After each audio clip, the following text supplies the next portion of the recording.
What's up first? So, first and loudest, we have Black Clover. Black Clover.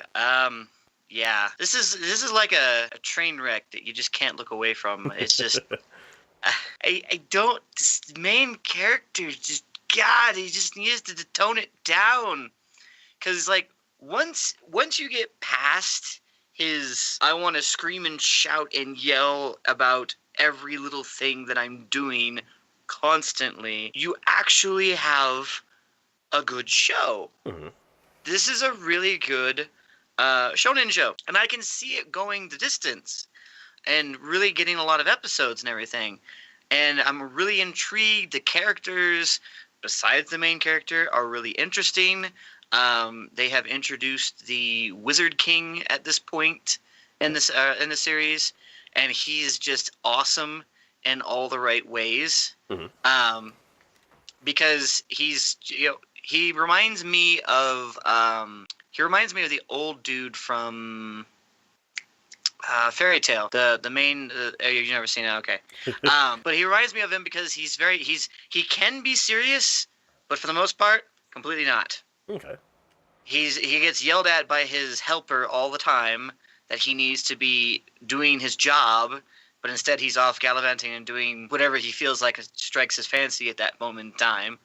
But he is serious. He does, want to help and whatnot and do the right thing. So his character is very interesting. You're seeing more about the characters and the guilds that both of the main characters have entered into. And you see kind of behind the scenes, and you're learning more about the world in general, because in general, the world is really messed up. There is like class differences between people who are born with extraordinary magical gifts and then those that aren't, that have very little.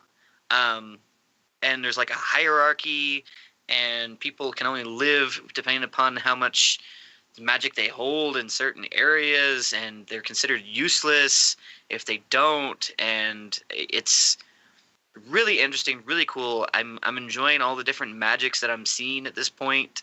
We got one person who's been an ice manipulator that they went up against, and it's I kind of feel like the same way I did when I first started watching Hunter x Hunter, because that's another one and it's like that, and it's very much we're following along with the story. We're learning what's going on. We're learning more about the world, and I just foresee this really being a great show as long as the main character stops yelling. The moments that he is actually serious, tones it down, and talks normally are great. They're great. I really follow along. I really have a great time with it. But every time we get to one of those moments where he's got to be yammering on or yelling about every little thing, like he's got to go clean something, he's going to yell, I'm going to go clean! And I'm like, I don't care. Stop that. That's no. Just take that energy and like half it and we'll be fine. I just feel myself skipping ahead. Being like, okay, when are we going to get back to the good stuff? When are we going to get back to the important stuff? What's happening? Beyond that, though, great show. It just, the main character just makes me want to pull my hair out sometimes. It really does. He really does. And, I usually, even if a show is good, if a main character is that annoying, I will just stop watching because he just drives me crazy. But the fact that he can have moments where he's not screaming and yelling his head out about every little thing, and that the actual story behind this is really intriguing and really good, I keep watching. So I think I remember seeing somewhere that this show is supposed to have like 54 episodes or something like that. Okay. Maybe even more than that. But either way, I mean, it's definitely going to be up there. We'll see it for at least a couple of seasons, and then that's not even saying that they're not going to say like this is all just one season here, and then they'll be like, oh, okay, now season 2. So yeah, I guess we'll see about that. They do a time skip a couple of years. Yeah. Come back like a couple seasons later, or just go directly into it. Yep. I could see that.